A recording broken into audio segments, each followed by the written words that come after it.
17th, 2022 City of Everett Planning Commission meeting. Kathy, please call the roll.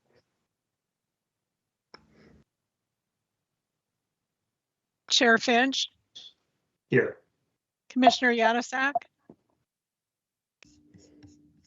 Here. Commissioner Lavera, Here. Commissioner McGinn, Here.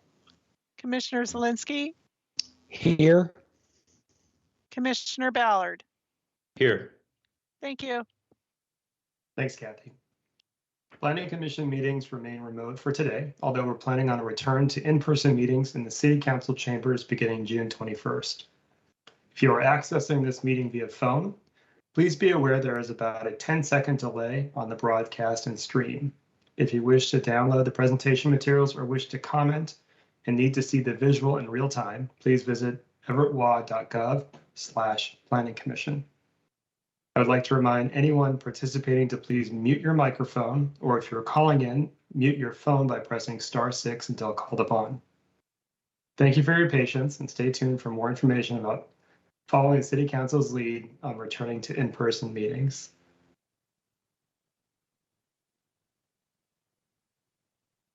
Do I have an approval of the April 19th, 2022 minutes?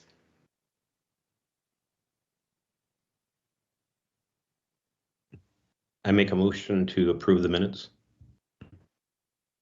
Thank you, Commissioner Ballard. I would second that motion. Thank you, Commissioner McGinn. Kathy? Commissioner Ballard. Yes. Aye. Aye. Commissioner Zielinski, Yes. Commissioner McGinn, Yes. Commissioner Lavera, Yes. Commissioner Yanasak, Abstain. Chair Finch. Yes. Motion passed. Thank you. Okay, reports of members and committees. This is part of the agenda. This part of the agenda is an opportunity for commissioners to share anything of interest from the past month, conversations you've had, reports or articles you've read, developments or neighborhoods you've visited, neighborhood groups or other city boards and commissions you've attended, or anything that adds value to our work. Is there any comments? Yes, Commissioner McGinn. Hi, I would like to report that the Northwest neighborhood is moving forward with their designs for a native garden at the Drew Nielsen Park on the corner of Hoyt and I believe that's 12th. And if anybody would like more information, the Northwest neighborhood meeting will be held on Thursday at 6:30 p.m.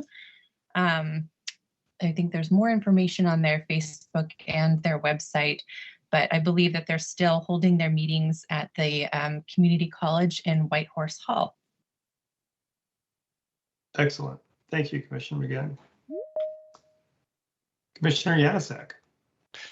You know, I guess I just kind of wanted to point out, I noticed at the front page of the Herald this morning, if anybody reads the Herald, that just talked about the number of the homeless count being higher than ever, and I just thought that was kind of timely given the topic that we're dealing with here tonight and at the last meeting. So I just wanted to point out, make that connection here. Thank you, Commissioner Yanasak. Any other commissioners would like to share? Okay, great. Thanks all. Staff comments. Okay, good evening, Planning Commission. I'm York Stevens-Wajda, Planning Director for the City of Everett. Good to see you all this evening. Just a few. I'm excited to report and a little bit nervous at some of the logistics involved, but we'll get through it. But then we'll be bringing the Planning Commission back to in-person meeting, starting with the next meeting on June 21st, Solstice Day. Hopefully it won't be 115 like it was last year. So the in-person meeting, as the governor is rolling back some of the suspension of Open Public Meetings Act, this is a required next step. The City Council has, I believe, successfully made a reintroduction into three-dimensional meetings for several weeks now. And so, as we've said for a while, we'd be following in their footsteps after they demonstrated such success. So expect that June 21st will be an in-person meeting, and we're asking that all planning commissioners attend in person. We will be taking public comment. We do expect a public hearing at that June meeting. We will take public comment in person, and I believe we will also be able to accommodate public comment remotely via Teams. So stay tuned to the Planning Commission webpage and watch the agenda for some specific instructions. But we met with some of our communications staff today and went over some of the logistics, and basically we'll be following, if anybody watches the city council meetings or participates in those, we'll follow a very similar structure, although I believe we'll be using Teams and the council uses Zoom. Chair Finch will have to meet before that because you'll have a little bit of a role in this too. And so everybody knows the meeting location will be City Council Chambers at 3002, so 3002 Wetmore Avenue, Everett, Washington. And that is the old City Hall right across the street from the Everett Municipal Building. At that meeting, oh, we've got a question, Commissioner McGinn. I was wondering if going forward, there were plans to hybridize our meetings at all, offering a continuation of an online format in addition to meeting in person for people who aren't able to access the meetings in person. Mm-hmm. So we'll definitely be continue to, I don't know if it's stream is the right word, and have the meetings on the Everett channel, and then also available to watch after the fact on YouTube. And we will take public comment. And so members of the public are going to be able to participate here. At this time, I don't think we have the right physical setup and technology setup to accommodate hybrid meetings, in that some planning commissioners would be at home or somewhere else, and some planning commissioners would be in the room. The city council is not doing it that way, so the room and the equipment is not set up like that. But if that's something that there's a lot of interest on the planning commission to do, that's something that we could look into and scope out.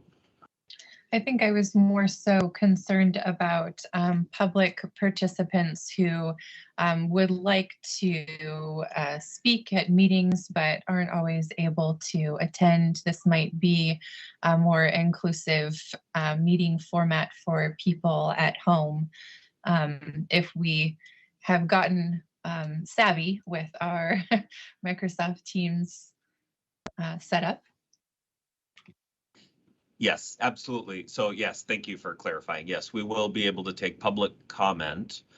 So the public will be able to watch meetings real time live as well as after the fact, and they will be able to give public comment live at our normal times, whether it's at the beginning of the meeting or during a public hearing for a specific agenda item. We'll have the ability to take those via Teams if folks have the app, via the phone, the way that they would be doing so today and have been throughout the pandemic. So for the members of the public, yes, there will be the opportunity to tune in and speak and provide comments and everything, whether in person or remotely. Fantastic, thank you. Okay, thank you for the question and the clarification.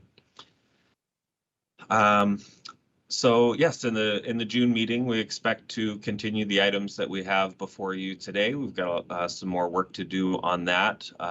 We'll potentially be ready for a public hearing to formally give an opportunity to the public, although of course, if anybody's here to speak on the topic today, we'd be happy to hear from you as well. But we'd have the formal public hearing in June. Potentially that would be continued to July. We'll see how much more work we have to do after today and next month.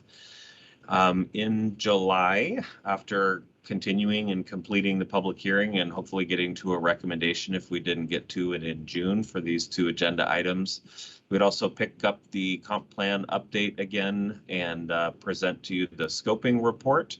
And we've also been in discussions with Everett Housing Authority about potentially coming to have a discussion with the Planning Commission about a planned redevelopment of Baker Heights in the Delta neighborhood. So those are the items kind of in the long range that we're looking at for July. For June, at this point, we're looking at continuing these same items that we have before you today. After that, I promise we will get back to, well, we'll continue to have more steps in the comprehensive plan update process, of course, and then I promise we'll get back to the accessory dwelling units conversation that we started a little bit ago. I feel bad for opening a topic and then opening another topic, so I did want to get this one complete before we got too confused with juggling multiple topics at the same time. But we will get back to that later this year, and then, of course, we have a lot of the refinements from Rethink Zoning that I've mentioned at several previous staff comments. As far as the comprehensive plan, we completed the scoping period. We're continuing to seek outreach opportunities on the topics that were involved in the scoping period and others.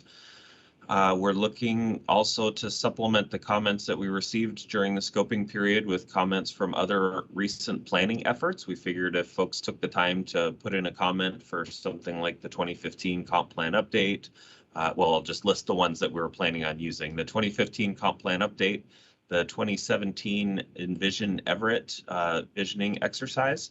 There was a 2018 statistically significant regional opinion survey conducted by the Puget Sound Regional Council. Rethink Zoning in 2020, Rethink Housing Action Plan in 2021, the Consolidated Plan in 2020, and then some of the recent Sound Transit outreach around the light rail extension, and Vision 2050 in 2021. Those are a list of other planning processes that we thought might have some public comment involved in them or agency comment that would be informative to our comprehensive plan update. So myself and Becky and Karen are reading through all of those full raw comments and going to summarize them and include that into the scoping report. And the other big feature of that scoping report is going to be some more detail around the proposed alternatives to advance in our environmental review and analysis process. So you can look forward to more information on that, and everybody can stay tuned to the comprehensive plan update at everettwa.gov/2044. We were happy to learn recently that we're going to be getting some support from the state legislature in last year's supplemental budget that the legislature adopted. There was some significant support for local comprehensive planning and just planning in general. I think it was about the most robust support for local planning that we've seen since the first round of comprehensive plans that were required under the Growth Management Act in the early 1990s. So the city of Everett is poised to receive about $325,000 for the comprehensive plan update. And that's a formula grant, and it's used in service of that comprehensive plan update, but it's not a competitive one. There are also a couple of competitive grants for particular topics, and one that we are particularly interested in is one for actions to advance middle housing. It's $125,000, up to $125,000. It would be competitive in an application, but I think we could be well positioned to take advantage of it. And that would fund activities that would lead to legislative changes, an ordinance, a rezone, changes to development regulations that would authorize middle housing on at least 30% of single family lots within the city. Middle housing being duplex, triplex, townhouse, small townhouse developments, and small apartment buildings. So given that that was an action in Rethink Housing, and we have developed one of our alternatives in the comprehensive plan, that seems like something that is in our sights already. And so it would certainly help our resources and abilities to get that done well, to have this grant opportunity. We're working to figure out how to best make use of these resources. And right now we're thinking to potentially hire a term limited staff member to supplement the long range planning team for the comprehensive plan update for 2 years. And then looking to our consultant community for some help, probably around outreach and technical disciplines within the environmental review, environmental impact statement process. Just looking at our whole work program and where we could make the best use of either staff or consultants. On the subject of grants, we have just recently closed the proposal period for the Housing Action Plan Implementation Grant. You've heard about this in previous Planning Commission meetings. The Housing Action Plan Implementation Grant, we had a winning proposal for funds from the Department of Commerce to hire consultants to help us look at our development incentives, multifamily tax exemption, height bonuses, density bonuses, fee waivers, and other such incentives that the city currently provides, and then others that we may not, but that we could provide in the future to support development, especially in housing. So we did receive one proposal. We haven't looked at it in detail, but it does appear viable. So we were excited to see that. And we are looking forward to getting to work on that grant funded consultant contract scope of work as soon as possible. The last thing I will mention is I serve as on the Puget Sound Clean Area Agency Advisory Council representing planning, and the Puget Sound Clean Air Agency is undergoing a strategic planning process and is having an interactive workshop in Snohomish County next Wednesday, May 25th from 6 to 7:30. That's a remote online digital one, although it is the subject matter is specific to Snohomish County. I would check out the Puget Sound Clean Air Agency or PSCAA website for more information on how to sign up for that, if that is something of interest to you. I will close it at that. I'm happy to take any questions on anything I went over or any questions you have on any topic, commissioners. Thank you. Thank you, Director Stevens-Wajda. York, I had a question. We talked a number of months ago about some periodic updates to the commission on kind of key statistics or indicators relative to development around the city. When would be a good time for us to put that into action? Yeah, that is something, well, we're both working on development metrics internally just to track our own efficiency and effectiveness. And we do have some draft numbers, and as soon as we're comfortable with those, we could bring them to the Planning Commission for regular updates, just so you get a sense of where we're at in terms of permit volume and housing units and commercial space delivered and timelines and everything. I don't know. I don't follow the entire path of that data yet, so I want to make sure that it is good. You may have noticed that this month's packet came out a little bit late on our core work, so we are struggling a little bit to balance all of the work that's going on. Some of those grants and comprehensive plan, and we've had some staff turnover and some hires on the land use side and everything. So I would say in the next couple of meetings, we could look to roll out some initial numbers in terms of our performance. It is in the housing action plan to develop, and I think we probably have implementation actions in the comprehensive plan, and many action plans and the like call for a monitoring program, and that's bigger than just planning. I know other departments and the mayor's office and just the city in general would like to do a little bit more around consistent and performance-based metrics, and it's a big piece of work to develop something that is meaningful and accurate. It's easy to produce data. It is harder to produce data that is clear what it means and how it's derived, and it's accurate and everything. So too many words to say as soon as we can. Okay, all right, thank you. Any other questions or comments for Director Stevens-Washta? Great. I will say that permit volume remains high, and yeah. So at the very general sense, I can say that we have not really seen any drop off in permitting activity, which I think bodes well for the city. That's great. That's great. I think that the comments that I've heard relate more to timing of receipt of entitlements rather than demand for those entitlements. Right. And I guess the corollary to high permit volumes is our timelines remain a little bit above what we'd like to see, although there's a lot of factors that go into that too. Great, thank you. Agenda item 5, open public comment. We do not have any public hearings today, so the floor is open for public comments on any planning related matters. I don't see any public in this Nope. meeting. Yeah, there's no guests Okay. participating tonight, so. Well then, perfect. Moving right along. Ms. McCrary will be giving us a briefing on revising regulations for homeless shelters and housing. Thank you, Chair Finch, and good evening, commissioners.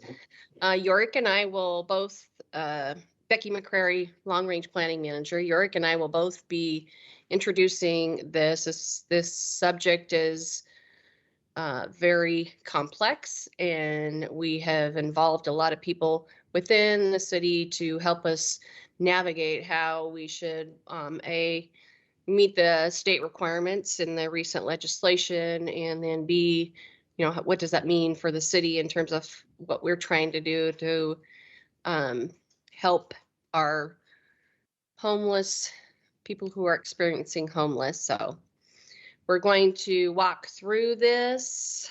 We're going to talk about the project update itself, the code amendments. Then I'll just do a little bit of the policy guidance recap that we talked about last time, and remind us about what the state legislation says. And then we're going to go into the proposed code amendments. We did provide you with a memo just shortly before this meeting. And so our goal tonight is really, we're going to present what's in that memo and have a discussion, get any early feedback you have, and then you will have that memo to take with you to, for reference over the next month. And hopefully we can come to a public hearing and advance this work. Next slide. I'll just mention for folks watching at home, the memo is available on the Planning Commission webpage right now too, if you'd like to follow along. Thank you. So update to this project. As you know, we started this in response to House Bill 1220 that passed last year in the legislative session. There were parts of it that have already become effective. So essentially our code is not in compliance at this time, and it's not an issue as long as we're trying to advance the work. We gave you the real foundation and background of what that bill says and what our code says currently at your meeting on April 19th. So tonight we're going to present some proposed amendments at this briefing. And I want to just say that we will take your feedback. It is likely too that we may do some hopefully minor refinements between now and the public hearing. And we did separate the two bills. It just became clear once we did more research that it really became separate issues, and so we'll need to tackle them separately. That second issue, of course, was removing the limit on residents in a dwelling, which is Senate Bill 5235. And so that bill or that code project may follow maybe behind this one by a meeting or so.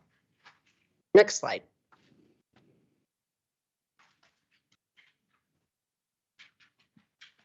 So just to remind us about some of our own policy and action plan guidance around housing for people who are experiencing homelessness or at risk of being homeless. In our comprehensive plan, we have a few policies directly supporting the efforts to make sure that we have enough opportunities for housing for every income level in the city, different housing choices. We have policies that support really just coming up with the right plan. So, and making sure that we are addressing our shelter needs. So that's specifically identified in the comprehensive plan as well. You might recall in the Rethink Housing Action Plan, there is a action that does call for us to come up with a housing plan for addressing homelessness in the community. So this would be one step towards that. There's certainly other components to it, but this work would help advance that work. And then the Puget Sound Regional Council recently adopted their regional housing strategy, and it recognizes the income levels and the housing need at all of those income levels, and how we need to work together to try and make sure our housing supply is robust and that we have that available for all income levels. Next slide.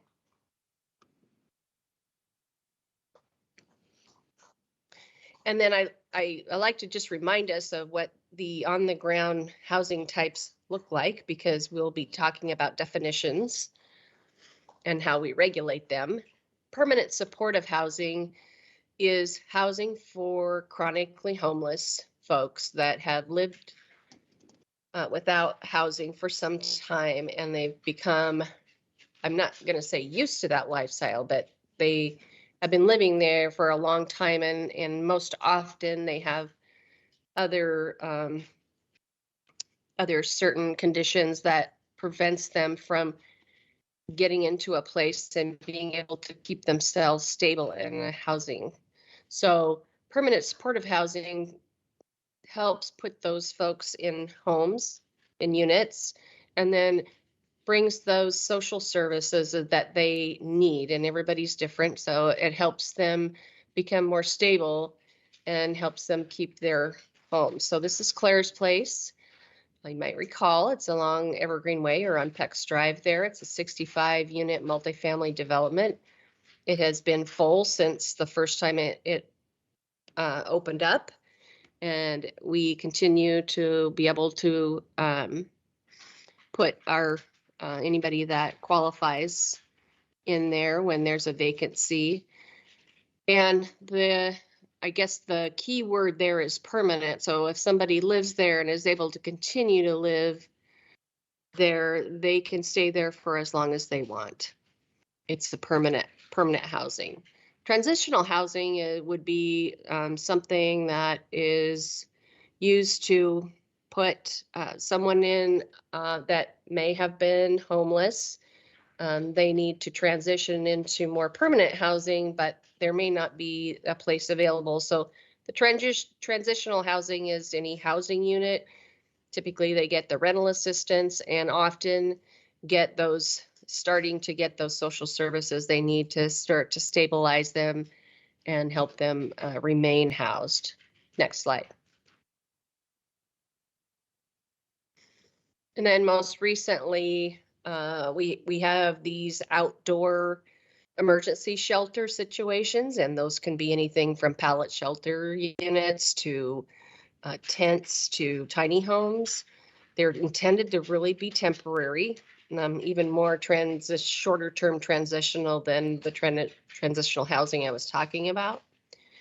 And this also requires a good amount of social services to be included to help folks get into the programs that they need. We have some indoor emergency shelters, such as the Everett Gospel Mission. They can be overnight on an overnightly basis, or they could actually be a little bit longer term and be enrolled in a program, as the Gospel Mission does provide for. And then those inclement weather conditions, shelters. Those are things that the city needs to be able to respond to quickly when we know that there's going to be some freezing temperatures, when we know there's going to be heat waves, when there's possibility that, and these are not just for people that are experiencing homelessness. This could be anybody in the community. For example, if we're experiencing some smoke from wildfires that drifts over to this area and it makes it hard for folks to breathe. So it could be serving anybody in the community. That's kind of the difference with those inclement weather condition shelters. And then recently, or maybe not so recently, it's practice has been used for a while in different jurisdictions, but the indoor emergency housing, which is a little bit longer, the state law kind of defines it as a 60-day stay so someone's not living on the street while the social service providers are trying to help them find a place to live. And hotels that maybe have been underutilized, this is a good way for the city or county or to use funds to keep people housed while, again, they get some services and they work to get themselves into permanent or transitional housing. Next slide. A reminder on the state legislation. So we're going to start talking about how we're structuring our code amendments, and it's based on this primarily. But a city shall not prohibit transitional housing or permanent supportive housing in any zones in which residential dwelling units or hotels are allowed. So when we looked at our code, we had some changes to make. That became effective in September. And then additionally, that bill said that a city shall not prohibit indoor emergency shelters and indoor emergency housing in any zones in which hotels are allowed. So that's the basis that we were starting from. And then as we dig into the code further, we realized we needed to make some additional changes. Next slide. So I guess I'll stop really quickly here and see if there's any questions on kind of that background material that I provided. And then if not, we'll just kind of launch into what the code amendments are that will be proposed.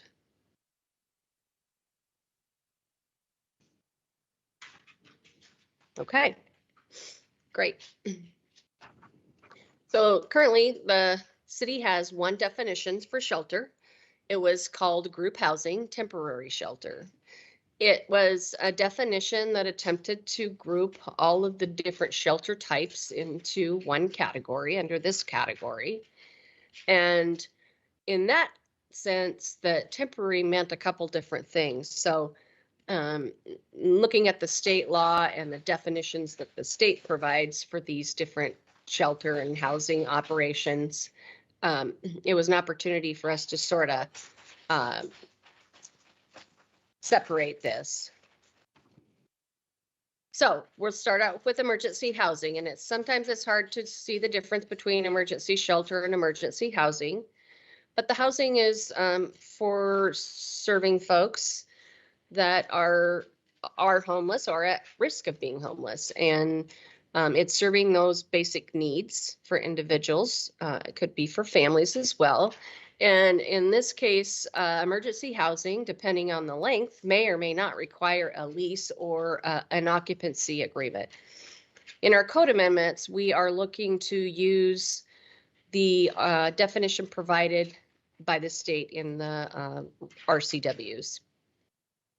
Emergency shelter indoor, that's more, it can be more of your congregate care.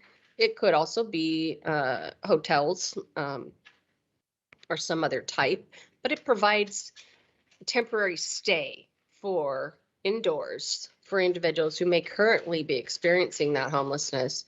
But the difference here from the housing is that it does not require a lease. In fact, you cannot require a lease or an agreement. And many of you may be familiar with some day centers where homeless individuals that can come in during the day. There's certain services that can be provided there, but this definition would include those day centers. And finally, the emergency shelter outdoor. We did have, I think, primarily that definition that we started with in the city's code did have that outdoor pretty well defined, and that includes temporary structures, which are tents. It may be those safe parking sites, vehicles, and it could be the pallet shelters that are serving that same population. Excuse me. And I'll direct folks while Becky's taking a drink there to Exhibit A has the details on all those definitions, although this slide pretty much captures it. Exhibit A to the staff report, that is. Okay, next slide, and we'll see if I can get through it. Excuse me. So we're suggesting and we're proposing to add a definition of the temporary extreme weather shelter. And when I mentioned earlier, these are things that we need to respond to very quickly when the situations call for it.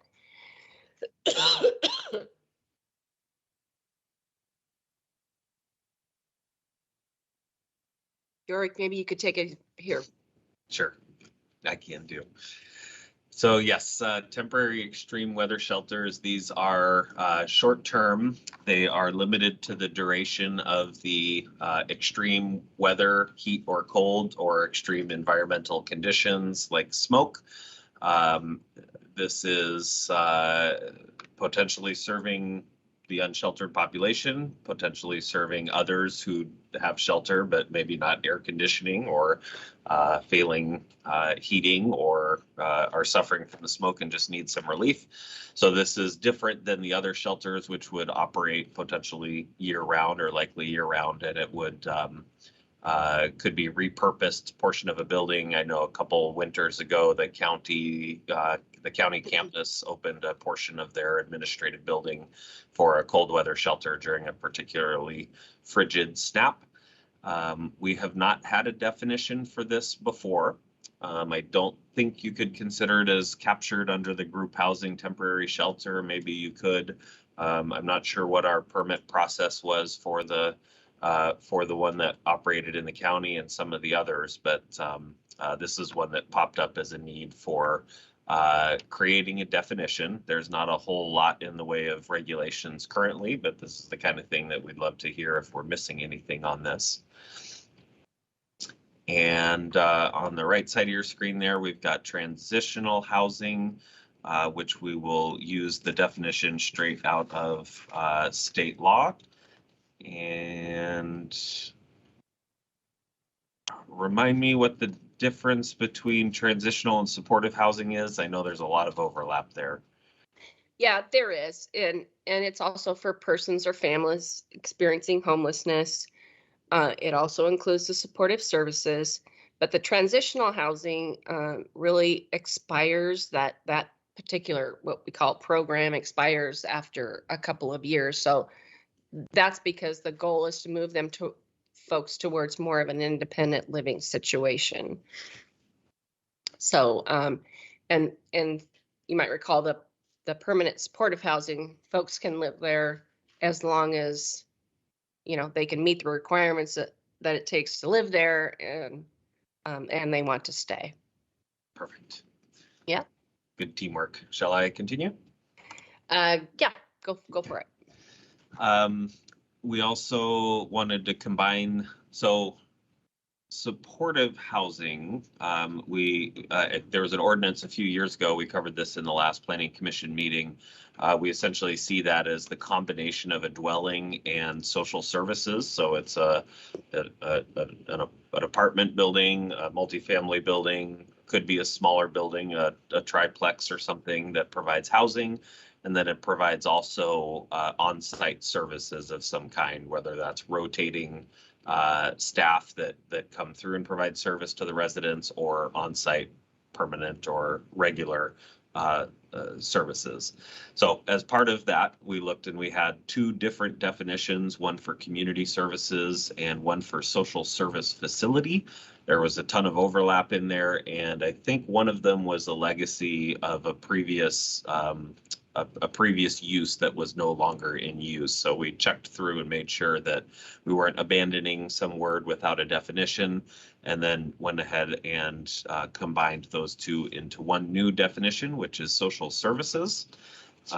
You will see in that Appendix A that we're also dropping the office word from it. They used to be called sometimes offices, community service, social service facility.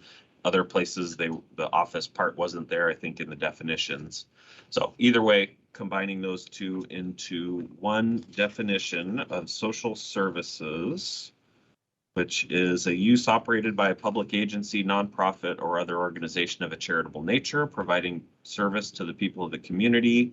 Staff may be located primarily on site or may be based off site and provide regular hours or visits on site. Examples are counseling, therapy, drug and alcohol rehabilitation, and prepared meal distribution.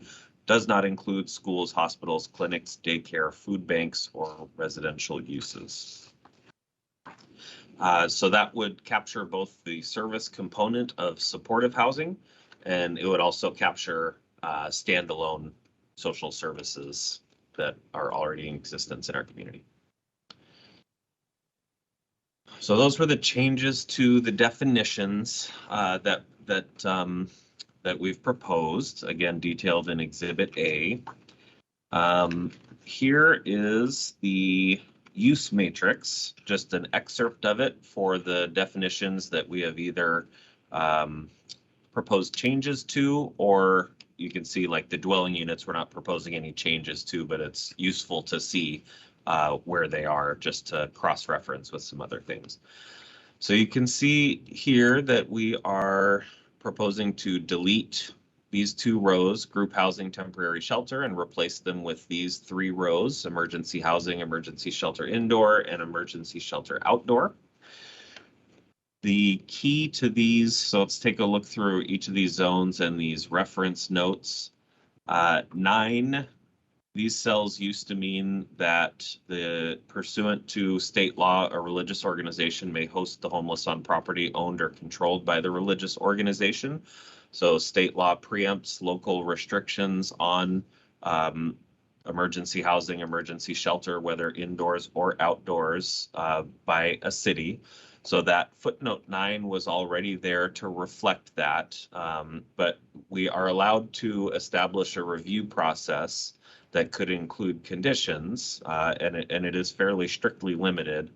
But we wanted to clarify that this would be an administrative use permit. That's a permit that is decided by staff, and it can include conditions subject to the criteria. So we don't see this as being a change, just a clarification. And you'll see down here that with reference note 9, the use is prohibited except if it's on that property controlled by a religious organization. We did make a change to these Cs, which is a conditional use permit, which goes to the hearing examiner. And we're proposing, just for flexibility and streamlining of code, that these all become in the urban residential, the neighborhood business, mixed urban zones, that all switch from conditional use to an administrative conditional use. So the decision would come to the city administration rather than the hearing examiner, but we'd both be looking at the same criteria and have the same authority to establish conditions or say no to the use if it was not the right proposal in the right place. But this does give discretion to the city to decline an application. What was number 10? Number 10 specifies that buildings, shelters for persons experiencing domestic violence get to skip the notice requirement to adjacent property owners and are allowed as a permitted use. We are retaining that. We're just moving it out of the use table and into 1908-200. We have a question. Can't see who it is. Let me just add something really quick on the administrative use permit. So I don't remember if you said this, but an administrative use permit is appealable to the hearing examiner. So there's relief if someone needs to feel strongly enough to want to appeal it rather than going from the hearing examiner to Superior Court. Great point. Yes. So if anybody wants, the hearing examiner is still there to render a decision. Chair Finch. Yes, thanks, York. So remind me the difference between the administrative and the conditional is it only the deciding entity, or are there other differences between those two processes? It is mainly the deciding entity. I cannot confirm that there's not difference between notice periods and things like that, but the main substantive difference is between the review authority. Got it. Thank you. I will learn a little bit more about that before the next one. Okay, so just double checking, what else do we have here? We've got 8 TOD or pedestrian streets prohibited use on the ground floor, and that's in the business zone and the LI zone. I think I mentioned this last time. It is triply prohibited in the LI zone. There are no, I worry a little bit that we maybe meant to do the mixed urban zone instead of the B zone. A couple of years ago, we made this change, but there are no TOD or pedestrian streets in the business zone. So we figured just dropping that footnote would work. But if anybody remembers, maybe it was, I guess if we ever add a TOD or a pedestrian street to the business zone, and that's not really what the business zone is for, we can look at adding this back. So that covers all of the footnotes and how they apply to the new uses. Now, the other major change, and that's the reason that we're here, is the light industrial zone. And you can see up here that it was prohibited. Group housing temporary shelter was prohibited in the light industrial zone. And consistent with that, House Bill 1220, codified as, I'm not going to remember, but it ends in 362. Because we allow hotels in the light industrial zone, we must allow emergency housing and emergency shelter in the light industrial zone. So this little change here is, and then there's one more on the next screen, are really the core of why we're doing this. And most of the rest of it is cleanup and clarification. Any questions on this one or anything else to add, Becky? So our principle here was to clarify, was to make that change to the light industrial zone, and it was not to necessarily make any other changes to where these uses are allowed or under what conditions.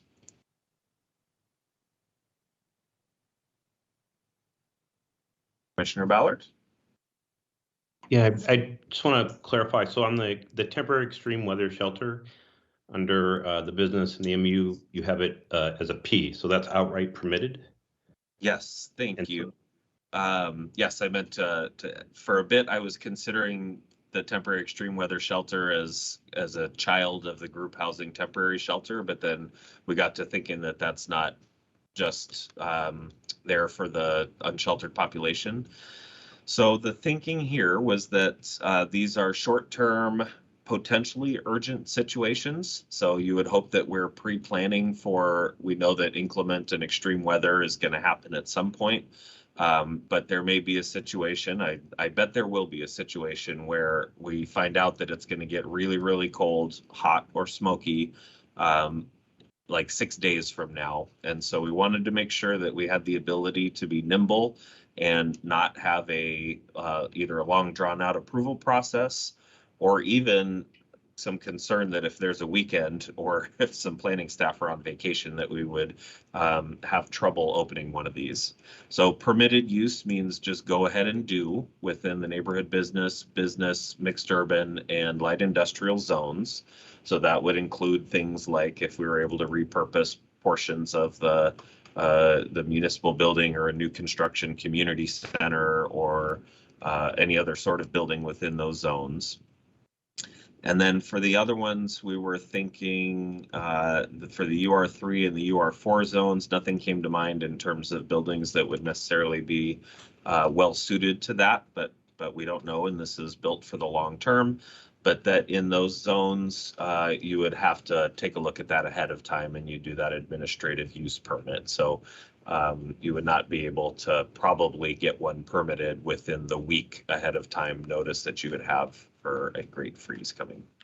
So even with the permitted, there's still oversight though. Yes.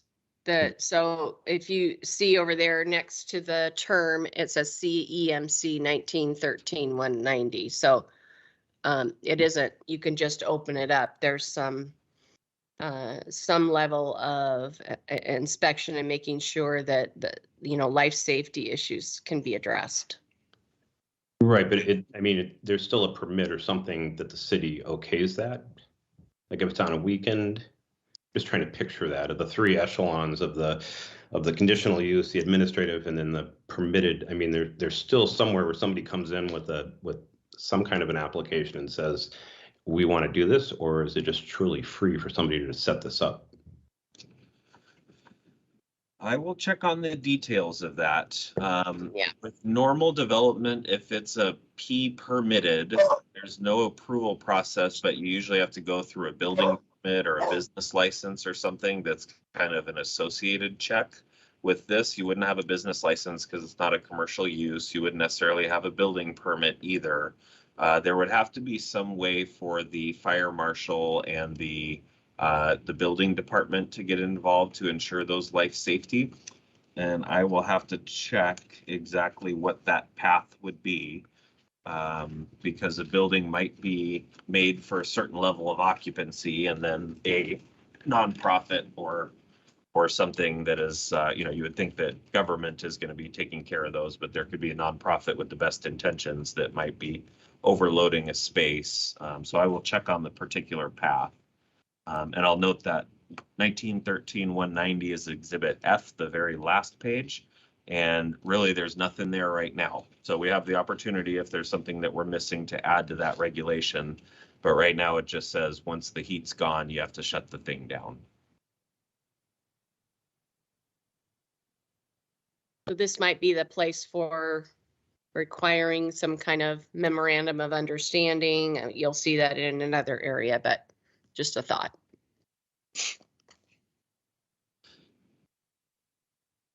Yorick, as a follow-on to that comment, is there some person or some entity that actually deems an extreme weather event in order for that use to qualify?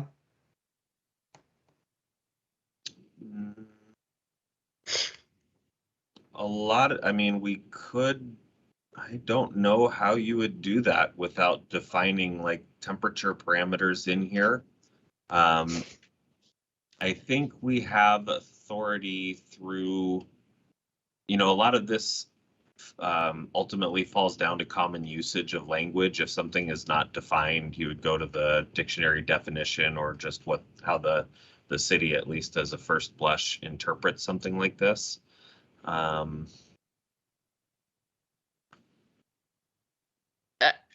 Most cold weather shelters have a temperature threshold that's kind of commonly used. So if the temperature gets at a certain level, then they'll activate the shelter. I'm not as familiar with the cooling station, and that may be through the health department. So this is probably a good thing for us to research between now and the next time we meet of how that gets declared. I think that would be great. I think that as it stands, it sounds like it's open to some level of some subjectivity, and it would be great to put some guardrails up on that. Yeah, good point. Yeah, I'm not expecting a ton of malfeasance on this. It's taking a building and repurposing it for a fairly, it's not a income producing or anything. You'd be welcoming people inside to hang around, and they're probably only going to want to do that if it's really uncomfortable. But yeah, both of those are really good points, and we'll check into that.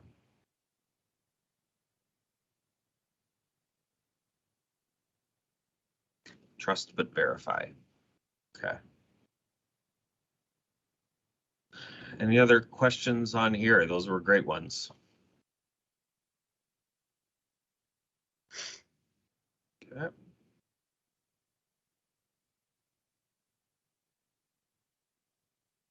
So here you can see what we are proposing for these changes to what used to be offices, and then you see the clinics, social or human service facility, community services, and then offices excluding clinics, social or human service facility, and community services. We would be splitting social services off from clinics. And I'd love to do some work on clinics at some point, but that's not in the scope for this project.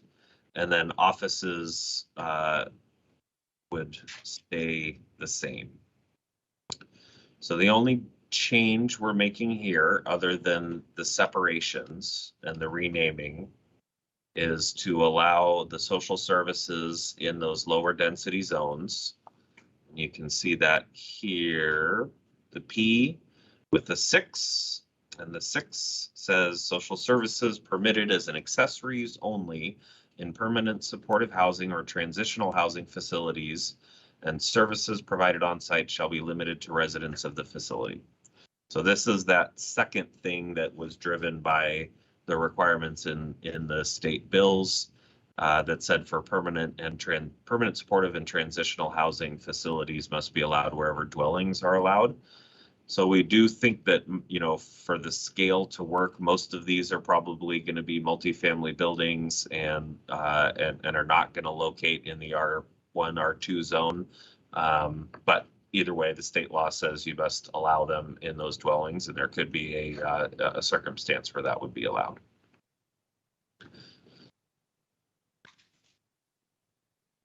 Questions here?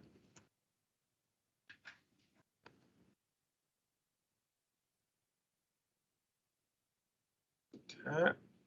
York, I guess I just want to see, is there a no footnote 15? What is 15? I didn't print it here.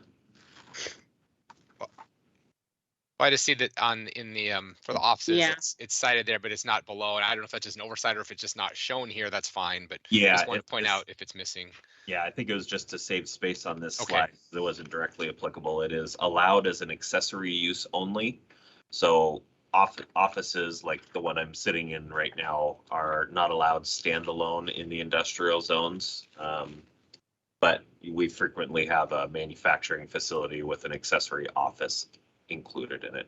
We also do have office parks and office buildings in the industrial zones as legal non-conforming uses.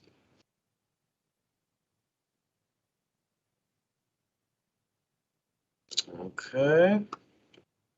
Any other questions on this one? Okay, so other than definitions and the use matrix, the last major piece of this is the regulations. So 1908-200 exists in code now and provides regulations only for what we're now calling outdoor emergency shelters. The current definition is outdoor encampments and temporary safe parking areas and temporary tiny home communities separately. We're calling all of those outdoor emergency shelters, which includes all of the same.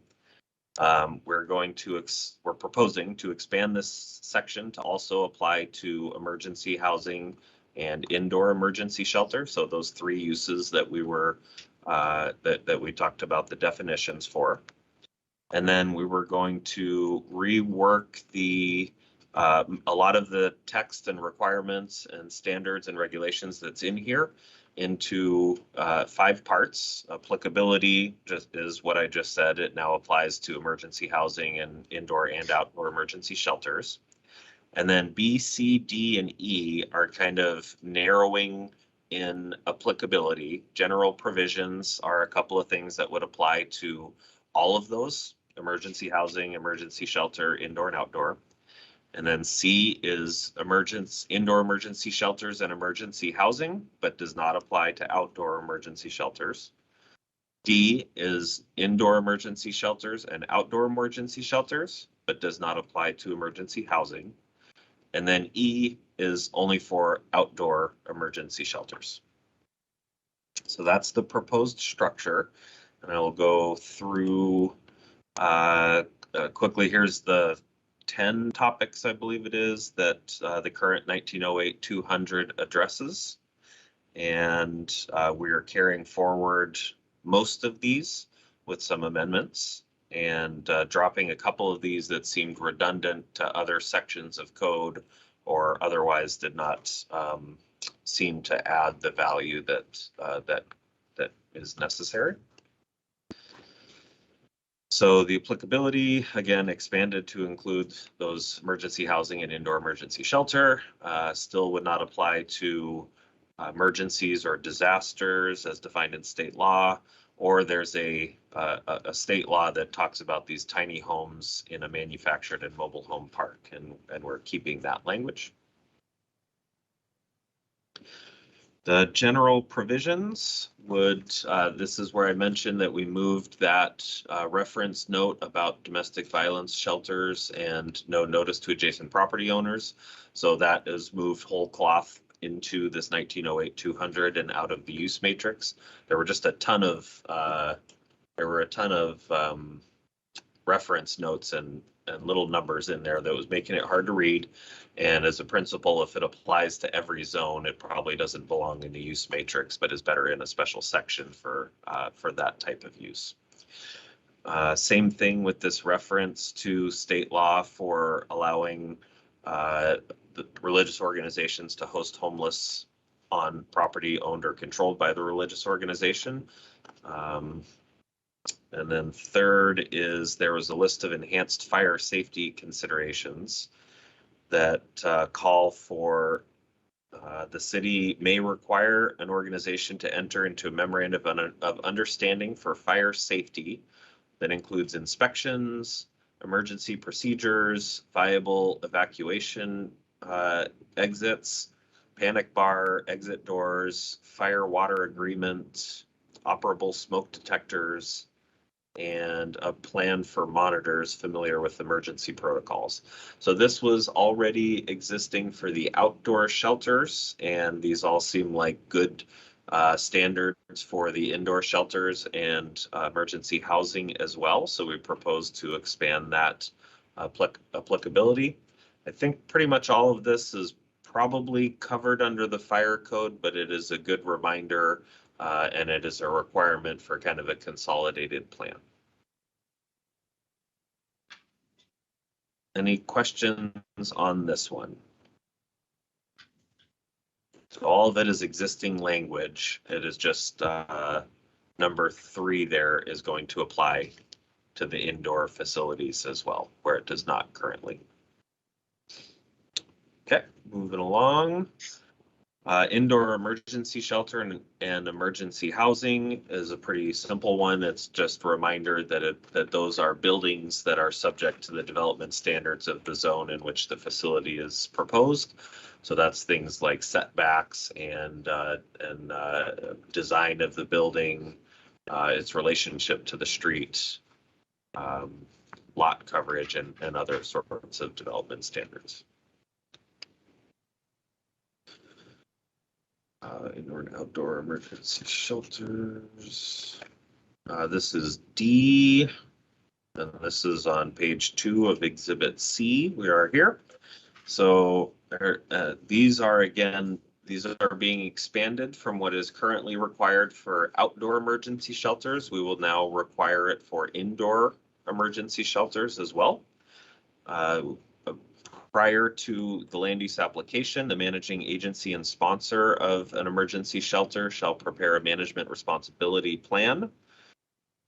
We had a prohibition on children under 18 in the outdoor the outdoor shelters, and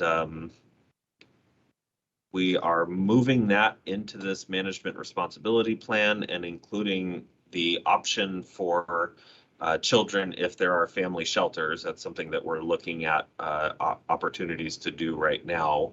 And obviously it's appropriate with your family. And so we're calling out that specific provisions must be identified in the management plan to ensure the safety, security, and well-being of the minor. I lost the minor part. Next is a list of managing agency responsibilities. That includes a point of contact for the Everett Police Department on duty at all times, identification, obtaining verifiable identification from prospective residents,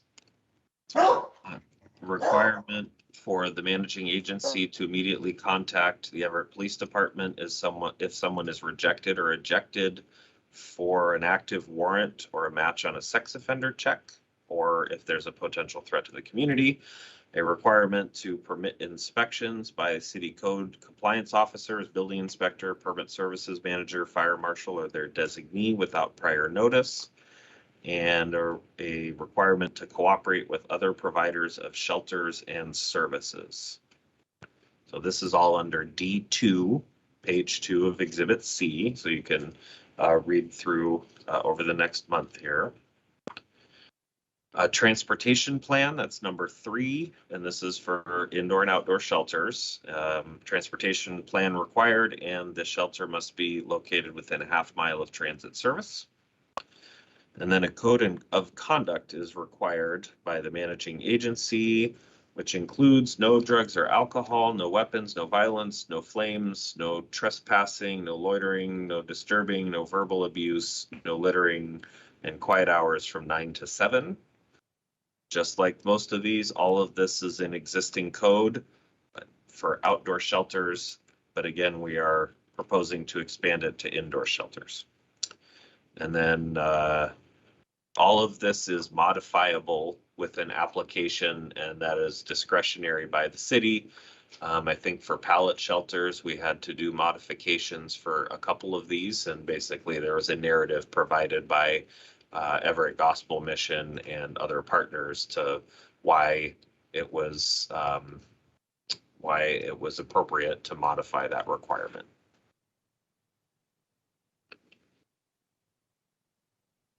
Last are the remaining requirements that would be only apply to outdoor emergency shelters. So those tents, pallets, safe parking areas. For these, there is a limited duration. I cross out frequency there. I noticed we used to have a limit on the frequency for rotating kind of tent city type things. I think we're trying to move away from the rotating model.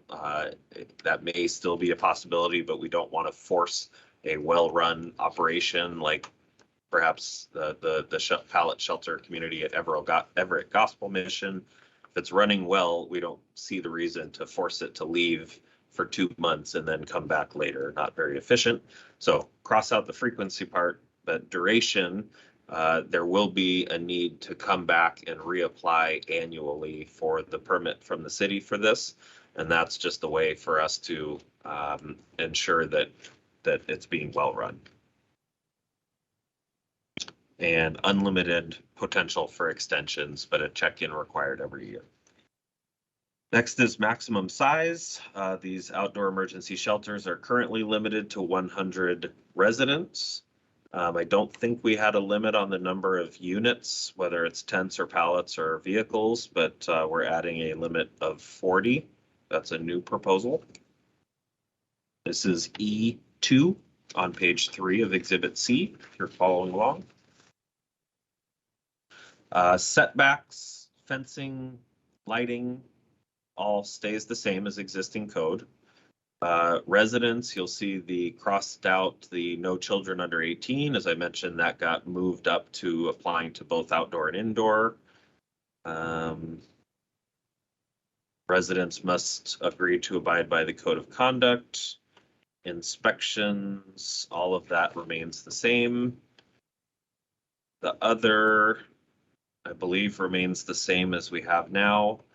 And then on page 5 of Exhibit C, you can see a series of requirements that are crossed out. The applicability is no longer effective because we have a different applicability section. This safe parking for religious organizations is part of it was confusing, part of it was overridden by other code, and part of it was duplicative and contradictory to what was in our parking chapter of 19.34. And the temporary tiny home communities, that is also each of those requirements has been captured somewhere else. And then that number 10, off-street parking for 5 vehicles shall be provided. Again, that was contradicting what was in chapter 1934, which is our parking standards. Okay, that was a lot. Any questions on that? Hopefully that serves as a general guide, and then you can read through this packet with a little bit more time. I've noticed a couple things just as I'm reading through this right now, so I may send you an updated memo and post an updated memo online with a couple little typos. Commissioner Chatters.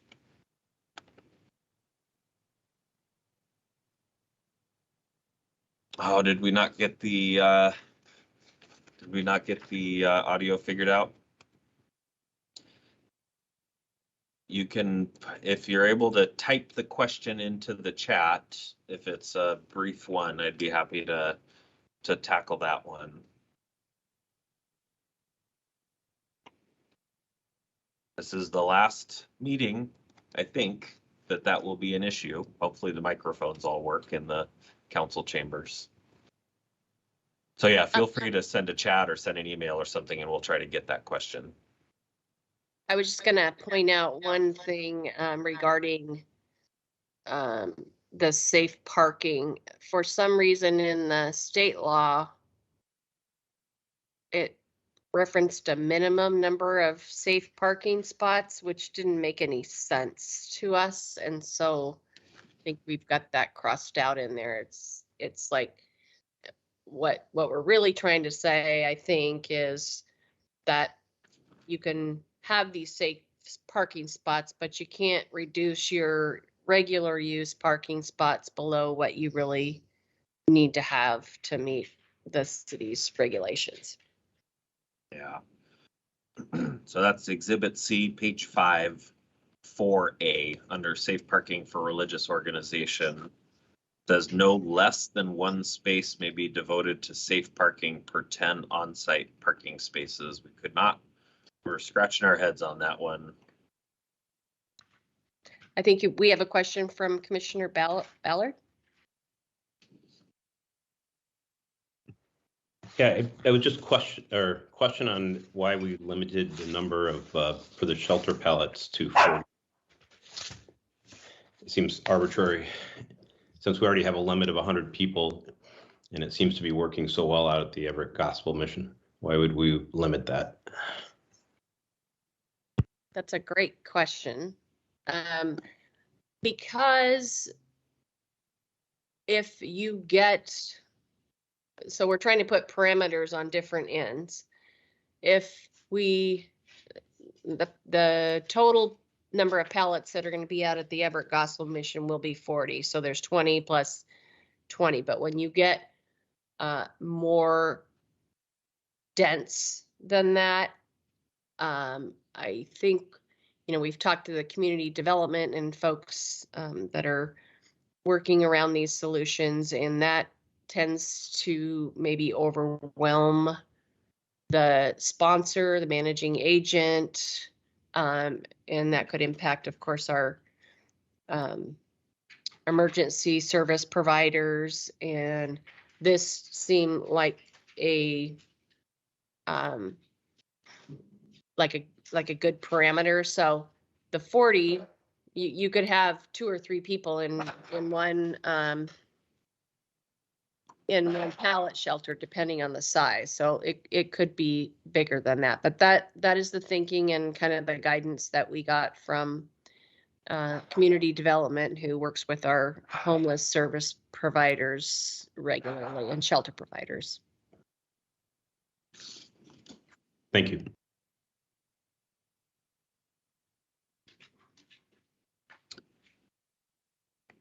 Okay, if no additional questions or comments, I think we can move on to agenda item 7, briefing on removing the limit on residents in a dwelling unit. Okay, thank you for that. So yeah, we got good questions on the last item. We'll come back with answers to that. Removing the limits on number of residents in a dwelling. So if you remember this is also generated by a change to state law. It is written plain and simple there on your screen. A city or town may not regulate or limit the number of unrelated persons that may occupy a household or a dwelling unit. We talked about what does that then make a rooming house.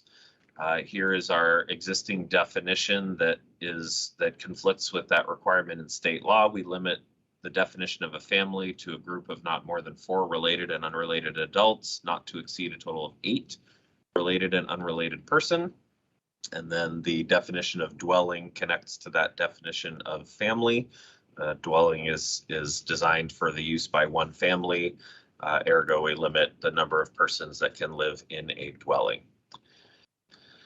And then we've got rooming house is for persons other than those under the family definition that provides lodging or housing.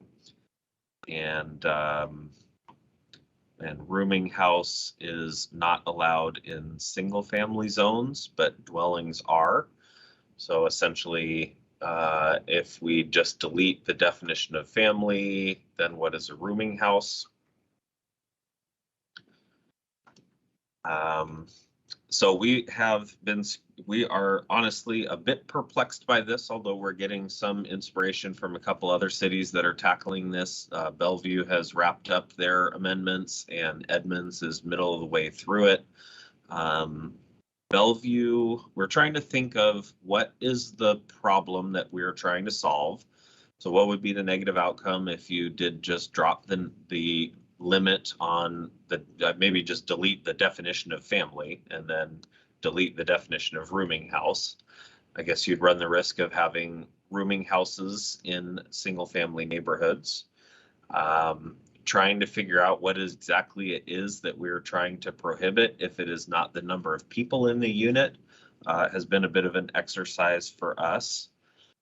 Bellevue, and here's 2 methods that maybe provide some inspiration from these other cities, and then of course on the table is also the potential to do neither of these and just say for a dwelling as many people as can live in there, subject to fire and life safety regulations in the building code. Probably the most important one of which is that only certain rooms are eligible for sleeping, and you need to have fire exits. And I know there are tragedies that happen around the country frequently if you have too many people in a house, and it's usually tied to people sleeping in rooms that don't have proper fire exits and other fire code requirements. And we do inspect and check enforcement on those things. But setting aside the life safety things, what Bellevue did is they defined, instead of a limited number of people as what a household is, that it had to be a single housekeeping unit, one household where all members have common access to and common use of all living, kitchen, and eating areas within the dwelling. That is pretty, I think, pretty simple. You know, we need to think about enforcement here and what code enforcement is going to be able to observe and document and regulate. So I could see common access and common use of all of those living, kitchen, and eating areas. The second part about household activities and responsibilities, such as meals, chores, expenses, and maintenance of the premises, are shared and carried out according to a household plan or other customary method. That seems a little bit harder for code enforcement to make sure that everybody is sharing the chores. But there might be something that Bellevue was responding to with that piece. And transient lodging is not a single housekeeping unit, and I think that's like short-term rentals, hotel, motel, bed, breakfast, and rooming house. So that's where Bellevue went. Edmonds, they're about where we are in the process. They had a first briefing to their planning commission, and then they came back with draft code language. And in Edmonds, they looked to limiting the number: 1 mailbox, 1 water meter, 1 gas meter, and common access to and use of all living, kitchen, and eating areas within the dwelling unit.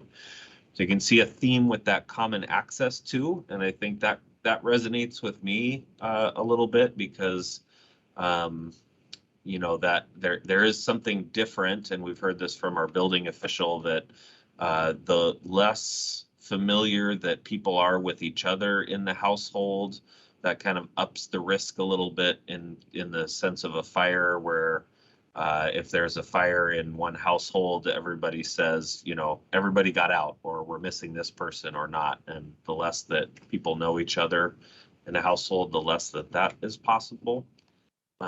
So this would appear to prohibit separate rooms with their own kitchens and bathrooms that would really function like an apartment building, but in a house. I would love to hear any ideas on going forward. We've had quite a few conversations internally. Folks aren't quite comfortable with just deleting the definitions, but we're also having a tough time really putting our finger on what exactly we are trying to regulate out of existence here. Commissioner Yanisek. Well, I guess I was just thinking about your comment there about, you know, code enforcement. When I was reading the definitions of family and the things that currently exist, it seemed to me that that's equally difficult from an enforcement perspective. I mean, is someone going around checking birth certificates? How do you know it's not my uncle? How do you know it's not, you know, we're not brothers?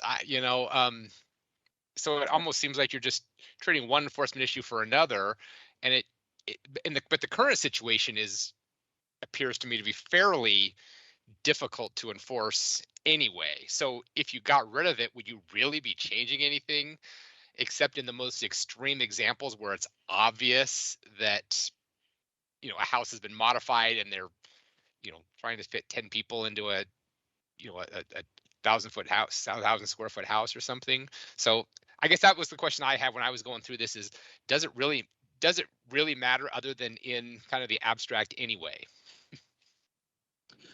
Yeah, I think I do believe that our code we have enforced on this limit to unrelated persons. I think they have their methods, and I'm not going to give those away on live television. But there are different investigatory methods, or maybe it's just asking the question and somebody just gives it up without realizing what they're doing or something. But we have enforced on this in the past. You know, maybe there's yeah, I'm not sure exactly how they do that, but yeah, you make a good point. But I know that we have enforced on it in the past, probably to what you mentioned, the obvious situation. And I guess the other point I want to make is these definitions here seem to focus on access, as you mentioned. Was there any discussion about doing some sort of focus on how people pay for the space? Because usually if it's more than, you know, unrelated people, someone's paying somebody rent. There's more than one person exchange of money, as opposed to there being, you know, a single mortgage holder, a single lease holder, that sort of thing. I guess that was just something that occurred to me as another way to kind of angle to come at this. Yeah, I think we talked a little bit about should we do this around establishing a landlord-tenant relationship, which would be a rooming house type of thing. So yeah, that's a good point. Yeah, the thing that I am concerned about with defining it by number of leases, for instance, so you could say that, you know, everybody operating under one lease is a dwelling, but if you have multiple leases or subleases, it's not. I worry about pushing people into unprotected housing situations. So if to escape scrutiny by the city, somebody is pressured to live in a dwelling without a lease, then they could be pretty easily subject to predatory practices, or, you know, they wouldn't be covered under landlord-tenant law. It'd be like they didn't exist, and if whoever's on the lease decided they didn't like them tomorrow, then they're out. That was the only kind of concern that I had with that, but that was definitely something that we thought of too that felt different than a single kind of housekeeping unit. There's another hand. I can't see who it is. Chair Finch. Thank you. A couple of things. It seems to me that at least two of the topics that jump out to address are safety, and then, you know, negative externalities that may occur. In scanning the language of the House bill, it removes a prohibition on the number of people, but it doesn't seem to say that you can't provide some level of regulation. So could we, for example, say that in the event there are, you know, more than X number of related or unrelated adults in a dwelling unit, they needed to get the dwelling unit inspected to provide for that many inhabitants? That would address the safety issue. I guess the nuisance issue is, I mean, the one that jumps out at me is parking. If you've got, you know, 20 people living in a large house, you know, near the community college, I can see that being a nuisance to other single family dwelling units nearby. And so that seems to me something you can regulate. Mm-hmm. Well, yes, it's definitely more likely in this sort of a living situation, although you certainly have small households that collect vehicles and stuff. I did want to read, just because it was an interesting case study. This was a complaint that came in today. Names, addresses have been redacted to protect those. But the property is functioning as a duplex, and neither unit is occupied by the owner. Between two families living there, they have 8 to 10 cars. They also don't appear to have trash service, and the place in general is poorly cared for. Rats have been an issue in the past. I hear from the tenants in the basement there is a water problem and mold is growing in the home. It was my understanding this type of dwelling is not zoned for the location. Am I understanding this correctly? So this was just today. We have not looked into this, but it appears to be a 2-story dwelling, and maybe there's one family living downstairs and one family living upstairs. I believe it could be eligible for an accessory dwelling unit if it was kind of done above board, but you can hear some of the concerns that are coming from the neighbor, some of which are associated with the fact that there are a number of people living there, like the vehicles. Some of which are just as likely with one family. Not having trash service and stuff is not okay no matter what. And then, you know, junkyard conditions or mold or unsafe or unsanitary, all of those are not necessarily related to the number of people. So it's kind of a mishmash of issues. But certainly if you have 10 people living in a house, you're likely to have more vehicles and all that. But then how do you regulate that then? What is it that we put in place that would, I guess, kick out one of the families, if that's the solution here? Yeah. And where does it cross nuisance codes and regulations? Right. Yeah. So if you get rid of the trash service and the mold and the junkyard and all that kind of stuff, you're left with the only negative externality is 8 to 10 cars. And looking at the area, they're all in legal parking. So I mean, we do enforce if you're parking on lawns and in unapproved parking spaces and all that. And I guess this, from the sounds of it, they would not all have common access to the entire dwelling. So using either the Bellevue or the Edmonds method would work to, I guess, either kick out one of the families or require them to come in for an accessory dwelling unit permit to subdivide the house into 2, which would trigger other kind of requirements. Now, even if you did that, they do have like 4 or 5 on off-street parking spaces. So if you do take this down the accessory dwelling unit route, I don't think you would see necessarily any changes on the ground. So we've permitted it and we are aware of the situation, but they're still allowed to have 8 to 10 cars. Well, I don't think that we can regulate how many cars people can own. I think so long as they are legally parked and they're not all on the street taking up, it's not a tragedy of the commons, then I think that's fine. I think the issue is when there are many people living in one dwelling unit and they have 10 cars on the public streets and are parked in the lawn, that's an issue. Yeah.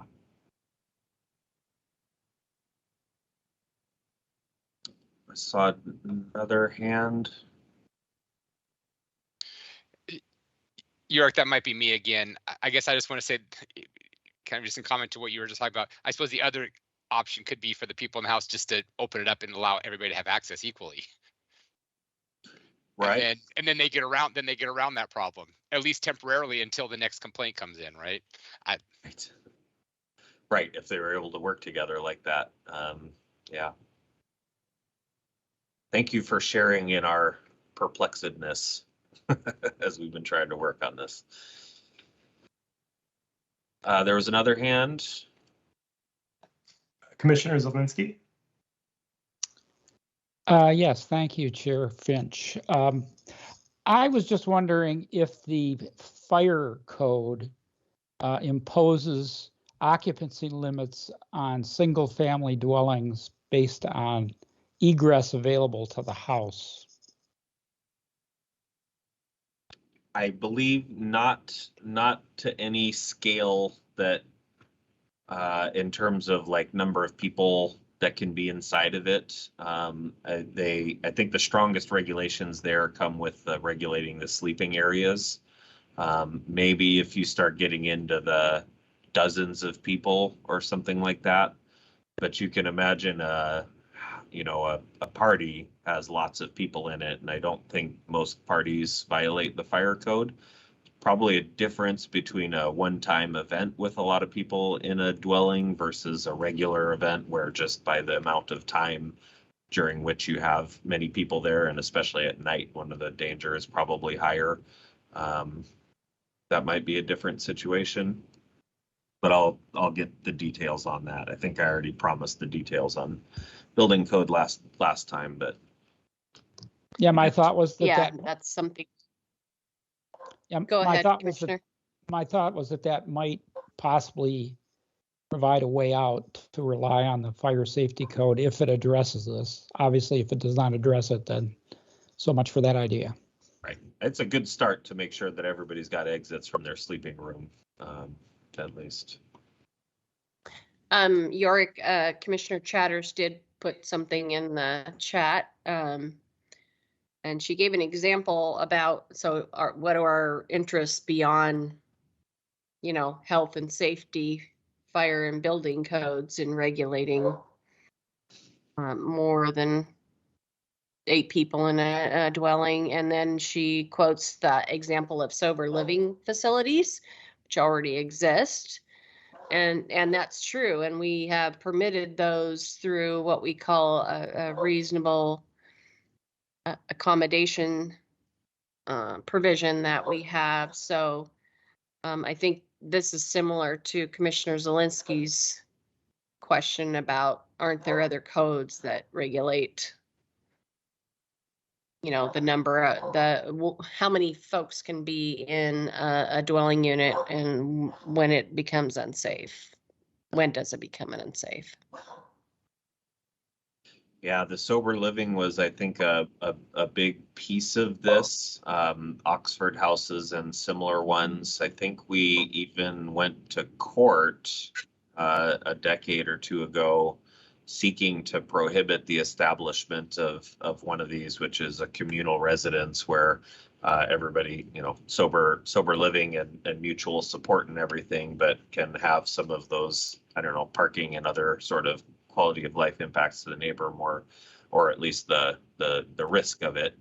and that substance abuse disorder being covered under Americans with Disabilities Act, we were required to allow them under that reasonable accommodation. And I think we had to change code to do so and abandon some code enforcement cases. This was a national kind of a thing. We're not the only jurisdiction that was in this situation. But then I think subsequently it turned out, I think, okay. Commissioner Ballard. Yeah, and I may not have much to add here, and I'm kind of on the fence, but I do feel like maybe we're overthinking it, or it's being over analyzed, or we're trying to regulate extremes. And I guess I kind of join Commissioner Chatters in wondering why it's so important we're trying to control this. It's, you know, certainly I feel like we're trying to work around the state law to get, you know. Thank you.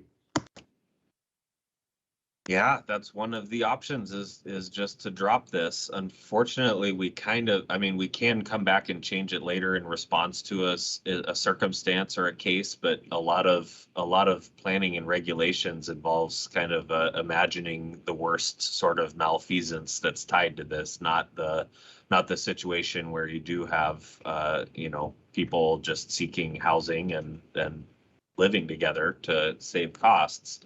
But either a predatory landlord and kind of, slum conditions that's unsafe for the people within it or intolerable for the neighbors.